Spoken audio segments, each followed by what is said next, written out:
Hello guys, आप सभी का केमिस्ट्री किंग यूट्यूब फैमिली में हार्दिक स्वागत और अभिनंदन। मैं मिस्टर प्रदीप कुमार रंजन आप सभी का स्वागत करता हूं आज की क्लासेस में। तो आज की क्लासेस में हम पढ़ेंगे कोटि, अपक्रिया की कोटि के बारे में पढ़ेंगे। वैसे मैंने डेफिनेशन के बारे में पढ़ा दिया था, अपक्रिया की कोटि के प्रकार के बारे में पढ़ने वाले हैं। आज का जो लेक्चर रहेगा रासायनिक अपक्रिया की कोटि के प्रकार, यानी आपको एक प्रकार से जो है टाइप के बारे में बताने वाला हूं, जो ऑर्डर जो होते हैं, ठीक है। ऑर्डर यानी अपक्रिया की जो कोटि होती हैं, ठीक है। तो उसके बारे में चर्चा करेंगे। जल्दी से लाइव क्लासेस में सभी स्टूडेंट जुड़ जाएं और अच्छे से मन लगा करके फोकस के साथ में पढ़ें, ठीक है। तो आज का हमारा टॉपिक रहेगा रासायनिक अपक्रिया की कोटि। तो हम लिखेंगे, डायरेक्ट ही लिख देते हैं, अपक्रिया की कोटि। अपक्रिया की कोटि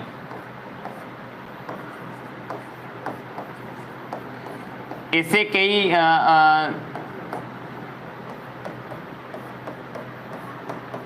यानी लगभग करके 2 लेक्चरों में मैंने कोटि के बारे में बताया, और भी इसके काफ़ी जो है मैंने आपको विशेष रूप से कई पॉइंट भी आपको बताए थे।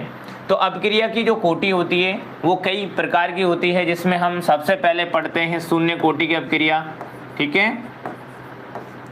शून्य कोटि की अपक्रिया यानी वे अपक्रिया जिसका वेग अभिकारक के अणुओं की सांद्रता पर निर्भर नहीं करता है, हम उसे शून्य कोटि की अपक्रिया के नाम से जानते हैं। दूसरी आपकी प्रथम कोटि की अपक्रिया, प्रथम कोटि की अपक्रिया यानी वे अपक्रिया जिसका वेग अभिकारक के एक अणु की सांद्रता पर निर्भर करता है, यानी एक मॉलिक्यूल पर अपक्रिया पूरी तरह से डिपेंड रहेगी। उसका जो ऑर्डर है केवल एक अणु की सांद्रता यानी कॉन्सेंट्रेशन पर डिपेंड रहेगा। इसके बाद आता है तीसरा, द्वितीय कोटि की अपक्रिया।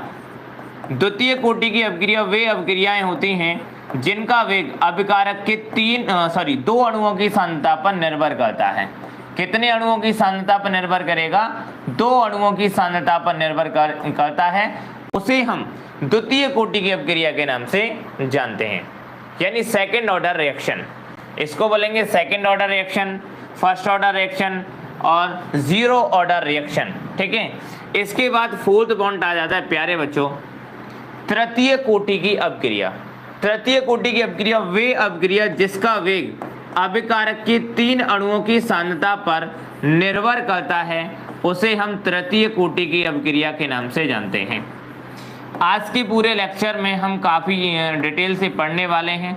तो मैं आप सभी प्यारे बच्चों को यही कहना चाहूँगा कि एक एक स्टेप के नोट्स बनाना और अच्छे से मन लगा के तैयारी करना। बोर्ड एग्जाम के लिए काफ़ी ज़्यादा जो है आपको विशेष जो है बैच को दिया जा रहा है, ठीक है।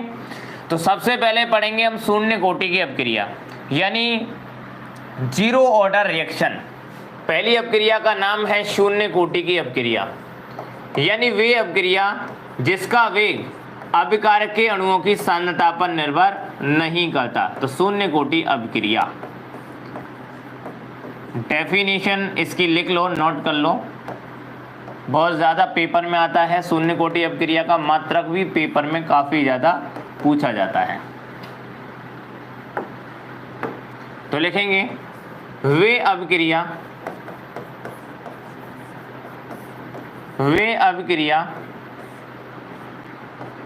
जिनका वेग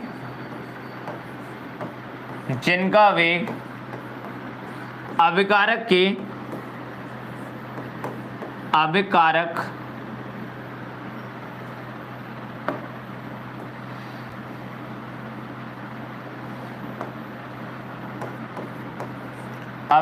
के अणुओं की सांद्रता पर निर्भर नहीं करता। अणुओं की सांद्रता पर निर्भर यानी डिपेंड नहीं करता, यानी अभिकारकों के अणुओं की सांद्रता पर निर्भर नहीं करेगा। ऐसा नहीं हो सकता है कि इस अपक्रिया का जो वेग है वो अभिकारकों की सांद्रता पर निर्भर करे, बिल्कुल निर्भर नहीं रहेगा। जैसे हम एग्जाम्पल के तौर पर एक रिएक्शन समझेंगे। जैसे H2 की क्रिया जब हम Cl2 के साथ में करते हैं तो 2HCl का निर्माण होता है। क्या बनता है? 2HCl बनता है, जिसको हाइड्रोक्लोरिक गैसेस के नाम से या एसिड गैस के नाम से जानते हैं। तो इस अभिक्रिया, ये जो अभिक्रिया होती है सूर्य के प्रकाश में होने वाली रिएक्शन होती है, H2Cl2 और 2HCl बनता है, हाइड्रोक्लोरिक एसिड बनता है। इस अभिक्रिया में होता क्या है, इसका अगर हम वेग लिखें, वेग यानी रेट लिखने लगें, तो रेट होता है इसका K इंटू K यानी स्थिरांक, H2 यानी हाइड्रोजन आयन का जो सांद्रण है, वो हाइड्रोजन का जो सांद्रण है वो 0 है। कितना है? 0 है। और Cl2 का जो सांद्रण है वो भी आपका प्यारे बच्चों 0 है। तो अभिक्रिया की जो कोटि होती है वो सांद्रता के, दूसरी इसकी परिभाषा ये भी होती है कि सांद्रता जो अभिक्रिया वेग होता है उसकी घातों के योगफल को अभिक्रिया की कोटि बोलते हैं। तो ये इसकी घात है, इसमें 0 घात है, इसमें आपका 0 घात है, तो इनकी जो वेग टोटल जो होगा उसको कोटि बोलेंगे। तो कोटि कितनी हो जाएगी? इसकी कोटि हो जाएगी आपकी 0 + 0, यानी अभिक्रिया की कोटि 0 हो जाएगी, 0 हो जाएगी। तो इसको शून्य ऑर्डर रिएक्शन के नाम से जानेंगे, 0 ऑर्डर रिएक्शन बोलते हैं, शून्य कोटि की अभिक्रिया, यानी वे अभिक्रिया जिसका वेग अभिकारक के अणुओं की सांद्रता पर निर्भर नहीं करता है, उसको हम शून्य कोटि की अभिक्रिया कहते हैं। क्या बोलेंगे? शून्य कोटि की अभिक्रिया।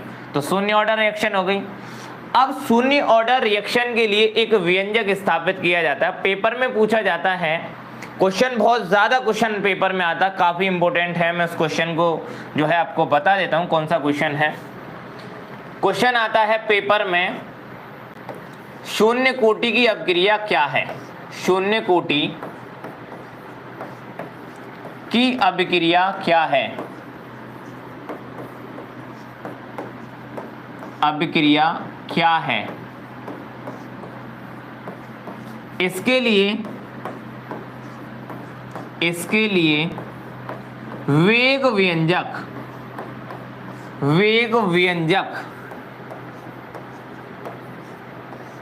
की व्युत्पत्ति कीजिए।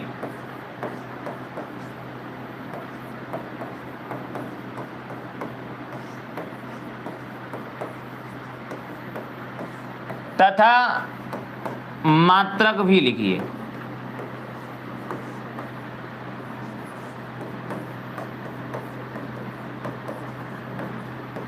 ये क्वेश्चन सबसे ज्यादा पेपर में पूछा जाता है, काफी ज्यादा इंपॉर्टेंट क्वेश्चन है, most important, very important question रहेगा। शून्य कोटि की अभिक्रिया क्या है, इसके लिए वेग व्यंजक की व्युत्पत्ति कीजिए तथा इसका मात्रक भी लिखिए, यानी इसकी यूनिट आपको लिखनी होती है। अभी जुड़े हैं Krishna Malik, good evening sir, good evening Krishna ji. तो शून्य कोटि अभिक्रिया के लिए वेग व्यंजक की व्युत्पत्ति हम कैसे करते हैं, आइए जानते हैं कैसे हम निकालेंगे शून्य कोटि अभिक्रिया का वेग व्यंजक। तो इस क्वेश्चन का हम हल निकालने वाले हैं, क्या करने वाले हैं? हल करेंगे नेक्स्ट पेज पर।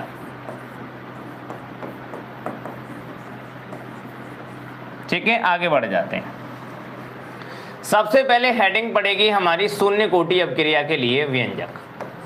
शून्य कोटि की अभिक्रिया के लिए, शून्य कोटि की अभिक्रिया के लिए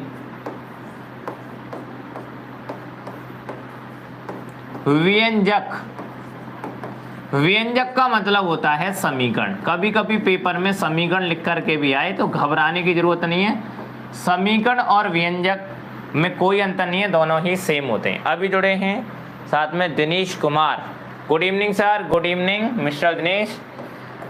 तो देखो शून्य कोटि की अभिक्रिया क्या होती है? वे अभिक्रिया जिसका वेग अभिकारक के अणुओं की सांद्रता पर निर्भर नहीं करता है। माना कि कोई भी रिएक्शन इस प्रकार से डिपेंड होती है, यानी ए से कोई भी अभिक्रिया उत्पाद के रूप में प्रेजेंट हो रही है, उत्पाद बनना है, ए यानी अभिकारक और अभिकारक से बनना है उत्पाद। तो इसके लिए वेग समीकरण सबसे पहले हम लिखेंगे, प्रारंभ में सांद्रता, प्रारंभ में जो इस अभिक्रिया की जो सांद्रता है उसमें एक ही जो सांद्रता है, हमने मान के चलो एक ही जो सांद्रता है प्रारंभ में ए मान लेते हैं। इसकी सांद्रता कितनी ले ली? ए ले ली। और उत्पाद की सांद्रता प्रारंभ में हमेशा जीरो ही बनती है। जब अगर हम कोई प्रोडक्ट लेते हैं, जैसे हमने ए प्रोडक्ट लिया, तो सांद्रता हमारी जीरो रहेगी। क्या रहेगी? जीरो रहेगी। Shailesh Kumar, good evening sir. Good evening mister Shailesh.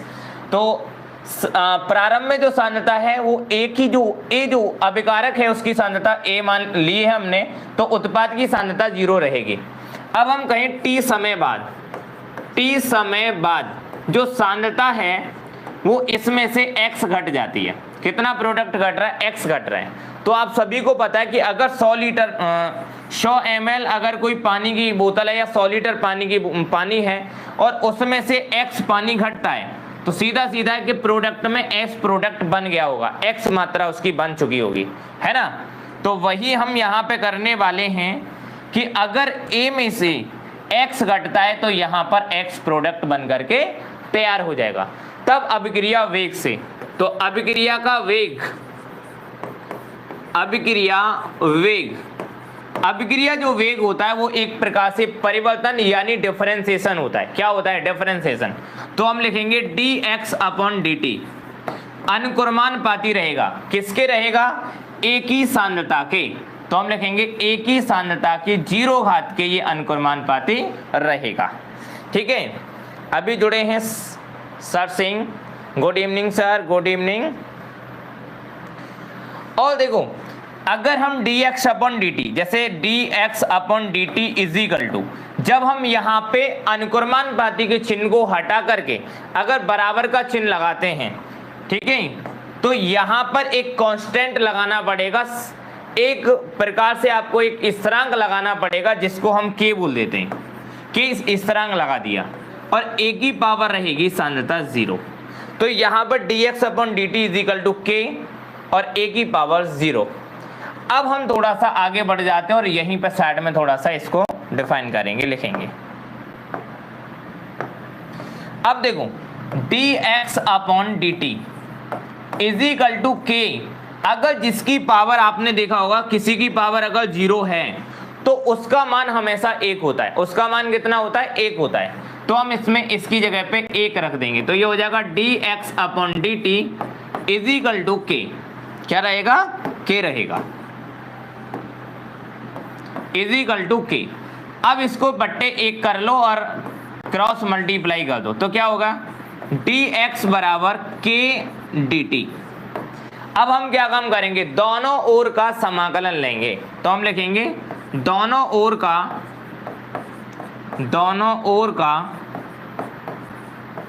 समाकलन लेने पर, जैसे ही हम दोनों ओर का समाकलन लेंगे तो वैल्यू आपकी रहेगी dx बराबर k dt। ये वाली ही वैल्यू थी, देखो dx बराबर k dt, dx बराबर k dt। तो k एक स्थिरांक है और स्थिरांक का जो है जो समाकलन होता है, इंटीग्रेशन होता है, वो नहीं होता है। तो हम लिखेंगे dx का समाकलन। देखो यहाँ पे मैं कुछ फॉर्मूला पेश कर रहा हूँ, फॉर्मूला लिख रहा हूँ।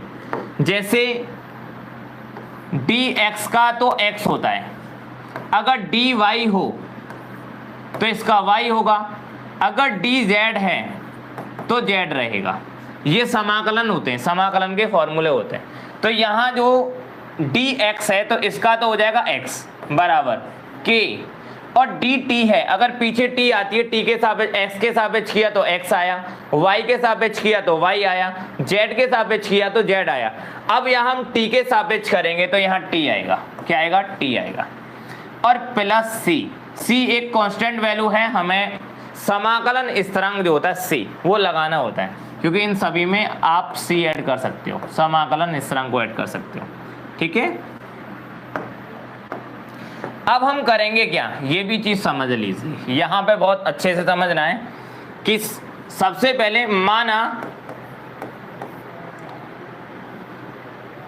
अभिक्रिया साम्य में स्थित है, तब अभिक्रिया साम्य में स्थित है तो मान लें कि x की जो सांद्रता है वो 0 है। तो समय भी आपका 0 होना चाहिए, यानी 0 समय में सांद्रता भी हमेशा 0 ही होती है। यानी t बराबर 0 तो x का मान 0, यानी अपक्रिया के लिए अगर हम समय ना दें तो सांद्रता हमारी 0 रहेगी और समय भी 0 ही रहेगा। तो हम कह सकते हैं x और t का मान समीकरण नंबर फर्स्ट में रखने पर, x और t का मान समीकरण नंबर फर्स्ट में रखने पर लिखते हैं x तथा t का मान रखने पर, x तथा t का मान रखने पर यह मान समीकरण फर्स्ट में रखने पर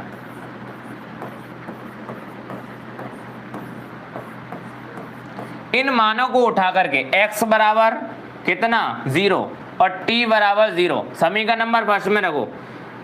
x की जगह तो रख देंगे 0 बराबर k इंटू इस t की जगह पे भी क्या रखेंगे 0 प्लस c। अब यहाँ इसको हल करेंगे तो 0 बराबर हो जाएगा, ये तो पूरा 0 ही हो गया, बचा c, तो c बराबर आ गया 0। c बराबर कितना आ गया 0। अब हम क्या काम करेंगे, c का मान समीकरण नंबर फर्स्ट में रख देंगे उठा करके। हम क्या लिखने वाले हैं, c का मान समीकरण फर्स्ट में रखने पर, फर्स्ट है ये वाला, फर्स्ट में रखने पर समीकरण नंबर फर्स्ट में अगर t का मान रखते हैं तो देखो x बराबर k, t की जगह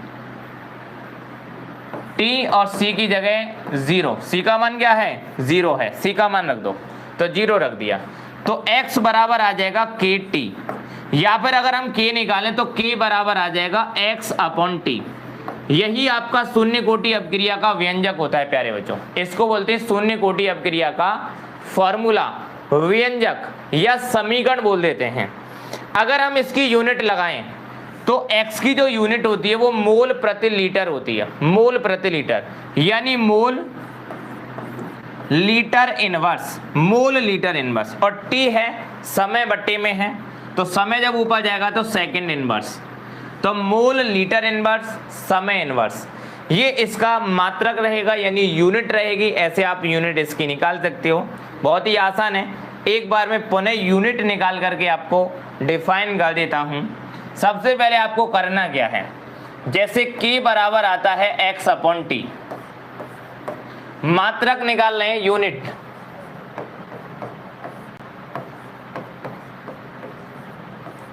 मात्रक निकालेंगे तो k बराबर x अपॉन t। आप सभी जानते हो x को हम बोल देते हैं मोल प्रति लीटर, मोल प्रति लीटर, या फिर आप लिख सकते हो mole litre inverse, mole litre inverse, ठीक है, मोल लीटर इनवर्स। और जो t है, t का जो मात्रक होता है वो समय होता है, क्या होता है समय होता है। ये दोनों वैल्यू आपने लिख ली कि x का मात्रक हो गया मोल लीटर इनवर्स, समय का मात्रक हो गया और t का मात्रक हो गया समय। समय को हम सेकंड से या जिससे भी प्रदर्शित करें तो s से दर्शा सकते हैं, है ना। अब हम इन मानों को उठा करके इसके अंदर रखें तो x बराबर k बराबर हो जाएगा, x की जगह क्या रखेंगे मोल लीटर इनवर्स बटे समय इनवर्स यानी सेकंड। सेकंड जब ऊपर जाएगा, ये वाला जब ऊपर जाएगा तो ये हो जाएगा mole litre inverse second inverse, mole litre inverse second inverse. तो ये रहेगा प्यारे बच्चों शून्य कोटि अपक्रिया का मात्रक। कई बार बोर्ड एग्जाम में आपसे पूछा गया है मल्टीपल चॉइस क्वेश्चन में कि शून्य कोटि अपक्रिया का मात्रक क्या है। कृष्णा जी बोल रहे हैं कि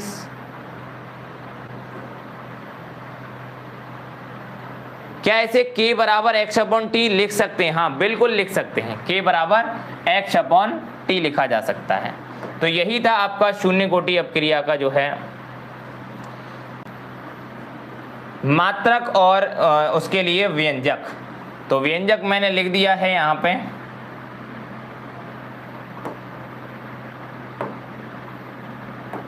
आगे बढ़ते हैं तो ये शून्य कोटि अपक्रिया का मात्रक हो गया। क्या हो गया? मात्रक, यूनिट। तो प्यारे बच्चों अच्छे से समझ में आ गया होगा। कोशिश है आप आगे की तरफ बढ़ते हैं। नेक्स्ट अब आता है इसके बाद में प्रथम कोटि की अपक्रिया यानी फर्स्ट ऑर्डर रिएक्शन। दूसरे नंबर पे क्या है? प्रथम कोटि की अपक्रिया। प्रथम कोटि की अपक्रिया यानी वे अपक्रिया जिसका वेग अभिकारक के अणुओं की सांद्रता पर निर्भर एक अणु की सांद्रता पर निर्भर करता है। वे अपक्रिया जिसका वेग अभिकारक के एक अणु की सांद्रता पर निर्भर करता है। ठीक है, ध्यान रहेगा, वे अभिक्रियाएं, क्योंकि कई अपक्रिया हो सकती हैं, एक ही थोड़ी होगी। वे अपक्रियाएं जिनका वेग यानी दर, जिनका वेग अभिकारक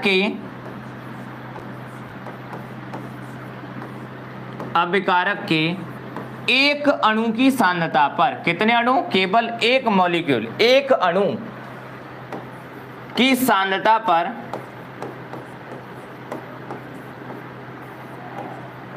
निर्भर करता है, उसे प्रथम कोटि की अपक्रिया कहते हैं। उसे फर्स्ट ऑर्डर रिएक्शन, प्रथम कोटि की अपक्रिया, प्रथम कोटि की अपक्रिया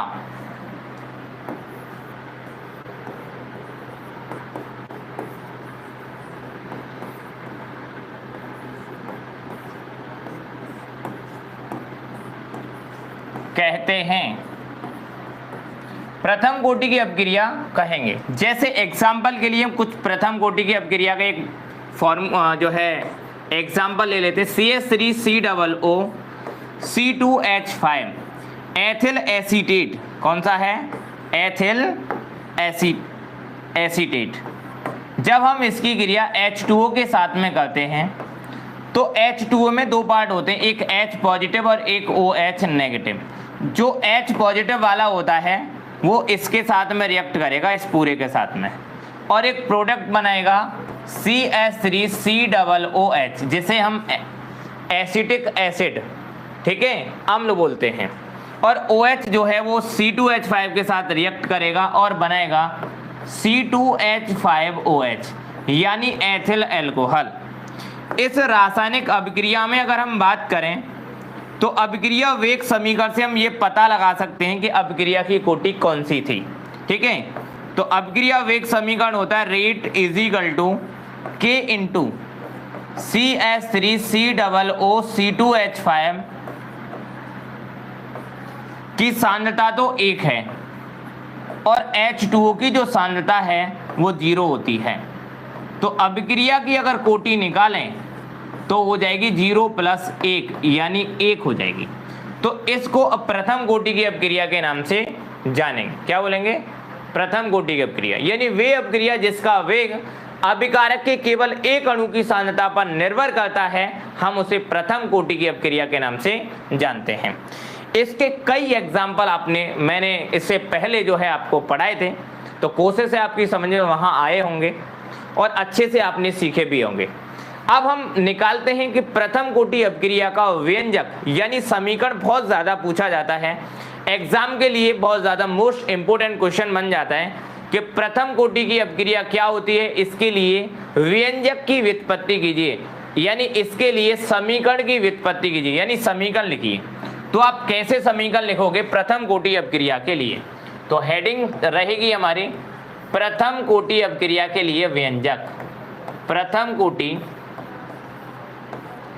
अपक्रिया के लिए व्यंजक।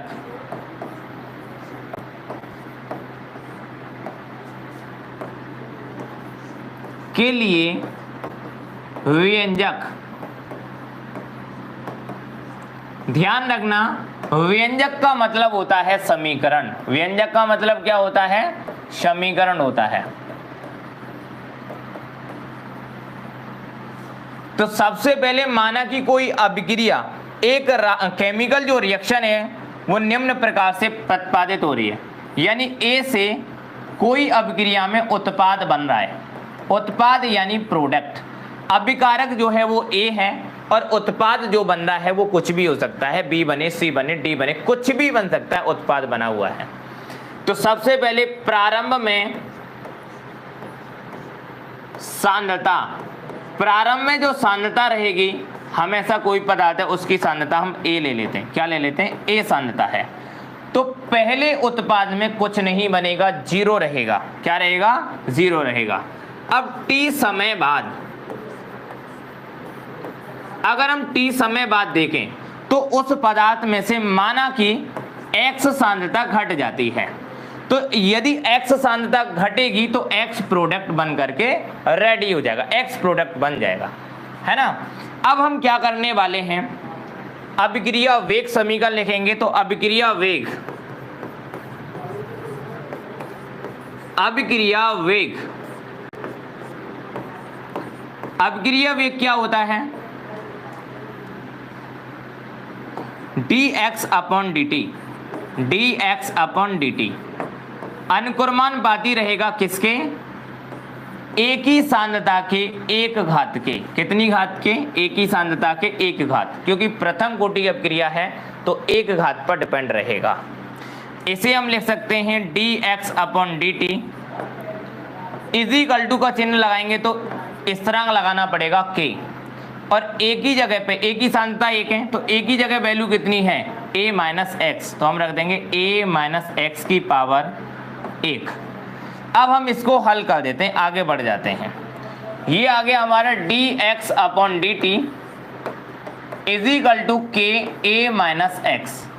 आपको कुछ नहीं करना है, बहुत इजी सा मेथड लगाना है, बहुत सरल सा।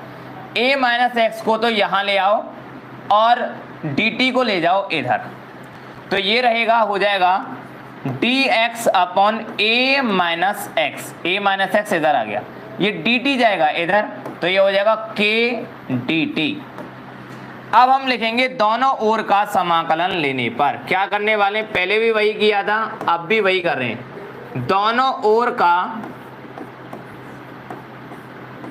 समाकलन लेने पर, दोनों ओर का अगर यदि हम समाकलन लेते हैं तो इजी लिख कैसे सकते हैं? dx upon dt is equal to k dt। समाकलन लेंगे तो यहां और यहां समाकलन का चिन्ह लग जाएगा, dt नहीं d minus a minus x, a minus x ये रहेगा a minus x. dx upon a minus x बराबर k इंटू dt। सबसे पहले मैं आपको बता दूं, अभी कृष्णा जी ने कुछ पूछा है,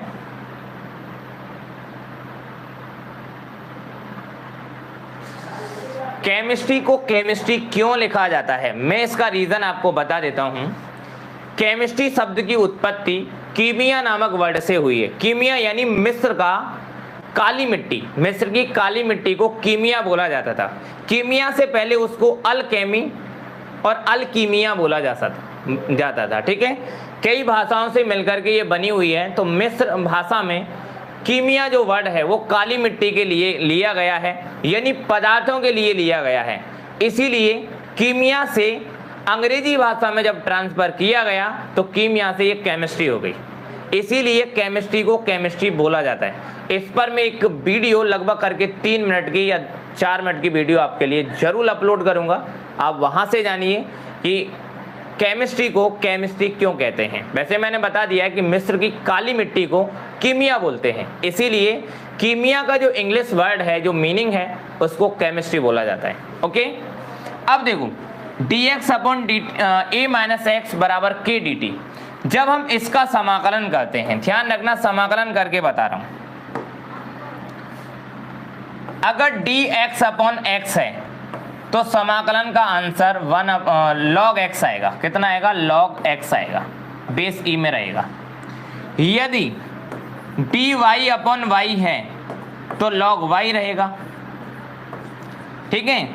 अब यहां पे y के स्थान पर x के स्थान पर a माइनस एक्स है तो x का मान सबसे पहले तो माइनस में है, तो इसका जो मान है वो माइनस का a माइनस एक्स आएगा, क्योंकि a की से वो इंटीग्रेशन करेंगे वो 0 हो जाएगा। क्या हो जाएगा? 0 हो जाएगा। मैं आपको डायरेक्टली इसलिए बता रहा हूं क्योंकि इनडायरेक्टली जो मैथ वाले स्टूडेंट है वो तो आसानी से समझ जाते हैं, परंतु साइंस जो बायो वाले स्टूडेंट होते हैं वो इजीली नहीं समझ पाते हैं, तो हम इसको लिख देंगे डी एक्स अपॉन ए माइनस एक्स का जो समाकलन रहेगा वो माइनस के लॉग बेस ई एक्स हो जाएगा। कितना हो जाएगा? लॉग बेस ई एक्स हो जाएगा। तो हम इस वैल्यू को उठा करके इसके स्थान पर रखेंगे, तो हम लिखेंगे, कैसे लिखेंगे कि लॉग माइनस का लॉग बेस ई और x बराबर k dt का समाकलन करेंगे तो t प्लस समाकलन स्थिरांक c, समीकरण नंबर फर्स्ट, ये वैल्यू निकल करके आएगी। a माइनस एक्स का समाकलन जब हम करेंगे तो वो आएगा माइनस के लॉग बेस ई एक्स। ठीक है, डिटेल से मैं आपको इसको करके भी बता सकता हूँ, कैसे करते हैं वो भी बता देता हूँ। जैसे dx upon a minus x है, माना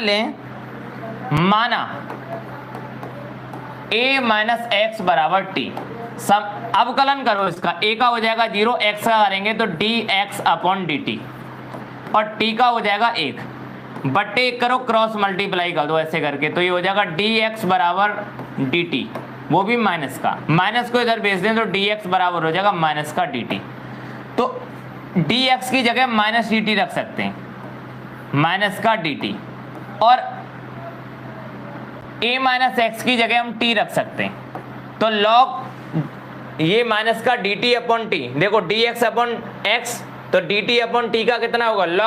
लॉग x आया था इसका, x वाले का तो x आया था, तो t वाले का t आएगा, और t भी किसका है? माइनस का, और t की वैल्यू बाद में रख देंगे e माइनस एक्स, तो ये वाली वैल्यू यही निकल करके आएगी a log base e x, और x का जो मान है मैं डायरेक्टली यहाँ रख देता हूँ। x का मान है आपका कितना? a माइनस एक्स, इतना आएगा वैल्यू। ठीक है, तो ये आपको मैंने समझा दिया है इधर, और भी इसको डिफाइन कर सकते हैं ना। तो यहां पर इसकी जो वैल्यू है वो हो जाएगी a माइनस एक्स, कितनी हो जाएगी? a minus x. अब आगे बढ़ जाते हैं, नेक्स्ट लिख लेते हैं, माइनस का log base e a minus x, इसका जो समाकलन है वो इसके अकॉर्डिंग आ चुका है, k इंटू dt, dt की जगह आ गया t, समाकलन करेंगे और समाकलन स्थिरांक c, समीकरण नंबर फर्स्ट बनेगा। आगे बढ़ेंगे तो आगे है आपका माइनस का log base e a minus x बराबर के टी प्लस सी, समीकरण नंबर फर्स्ट।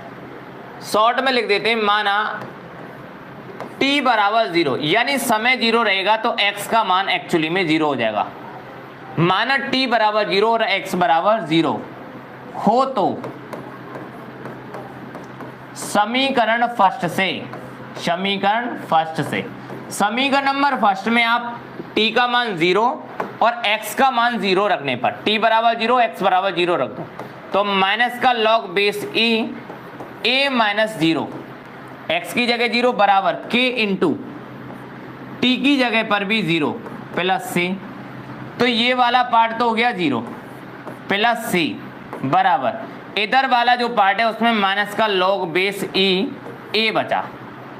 अगर हम इस c को यहां से हटा देते हैं, अब तो समझ में आ गया होगा क्या था इसमें, तो c बराबर आ गया आपका कितना? माइनस का लॉग a, कितना आ गया? लॉग a आ गया। अब आप क्या काम करोगे, लॉग a जो मान है वो c का है, तो c का मान समीकरण नंबर फर्स्ट में रख देंगे, ये समीकरण नंबर सेकंड बन गया। तो हम लिखेंगे समीकरण फर्स्ट में c का मान रखने पर, c का मान रख दीजिए समीकरण नंबर फर्स्ट में, तो माइनस का log base e a minus x बराबर के टी, और c का मान क्या आया है? माइनस का लॉग a, c का मान कितना आया है? माइनस का लॉग a, ये मान आ गया, तो ये हमने रख दिया। ये समीकरण नंबर सेकंड यहां से जो है आगे बढ़ जाता है मान रखने पर। अब आगे की तरफ बढ़ें तो देखो, माइनस का log base e a minus x बराबर के टी, और माइनस का लॉग बेस e a अगर हम इस वाले हिस्से को बराबर से इधर लाते हैं, आगे लिख लेते हैं, माइनस का log base E a minus x,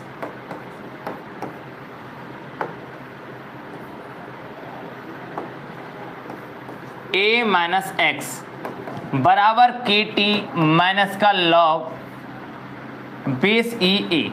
अगर इस वाले को उठा करके इधर की तरफ लाते हैं तो ये माइनस का जो चिन्ह है वो प्लस का हो जाएगा, ये हो जाएगा log a प्लस का, ठीक है, सबसे पहले लिख देंगे प्लस का, और ये माइनस है log base E a minus x, ये माइनस का हो गया, बराबर के टी जो कि पहले से दे रखा है। अब हम क्या काम करेंगे, log में हमेशा आपको पता होगा कि log में अगर कोई संख्या log a minus log b लिखी हुई है तो आप उसे लिख सकते हो log a बट्टे b लिख सकते हो, या log m या n लिखी हो तो इसको m बट्टे n लिख सकते हो। वही हम यहां करने वाले, ये हो जाएगा log a बट्टे a माइनस एक्स, क्योंकि इसमें a के m के स्थान पर a और b के स्थान पर a माइनस एक्स है। यदि अगर हम ऐसा करें कि यहाँ पर दोनों के मानों को अलग अलग कर दें, जैसे यहाँ m है और यहाँ n है और माइनस का लगा हुआ है, तो हम इसे यहाँ m बट्टे n लिख देंगे। क्या लिख देंगे, m बट्टे n लिख देंगे। यही रीजन था हमने इसको लिखा log a upon a minus x बराबर के टी। अगर प्यारे बच्चों, अगर हम इसको ऐसे लिख दें के टी बराबर log base E a upon a minus x, तो कुछ नहीं है, बस केवल इधर वाला इधर लिख दिया और इधर वाला इधर लिख दिया।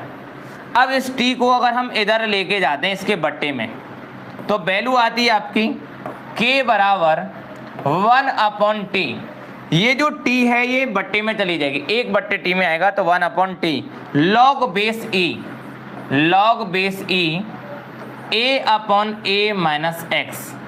ये वाला प्रथम कोटि अपक्रिया के लिए व्यंजक होता है। साथ ही अगर हम बेस ई को अगर 10 में कन्वर्ट करना चाहते हैं तो हम यहाँ पर एक विशेष संख्या यानी 2.303 से मल्टीप्लाई कर देंगे।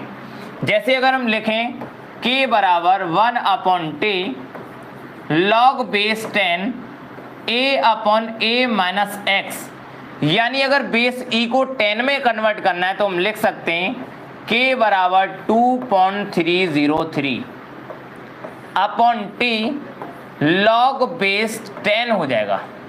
कितना हो जाएगा, log बेस 10 हो जाएगा, e से 10 में कन्वर्ट हो जाएगा,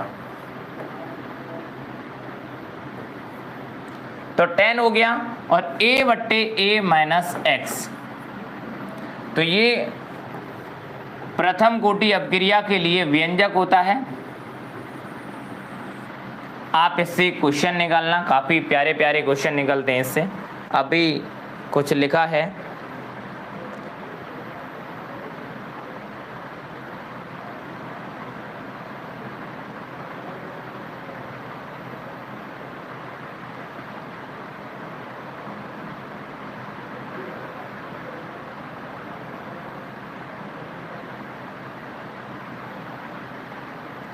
अब भी क्या लिखा है मेरी समझ से थोड़ा सा बाहर जा रहा है, दोबारा से टाइप करो जिससे पता चल जाए।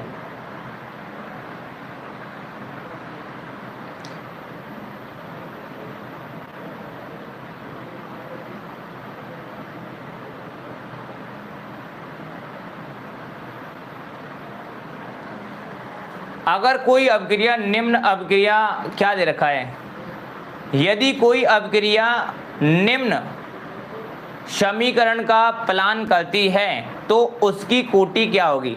पहले तो इस अपक्रिया का जो आपने भेजा है उसका आपको समीकरण देना पड़ेगा। कौन सा समीकरण है, आपने लिखा है निम्न समीकरण का पालन करती है, यानी निम्न समीकरण के अनुसार है। जैसे मान के चलो उसका समीकरण दे रखा हो a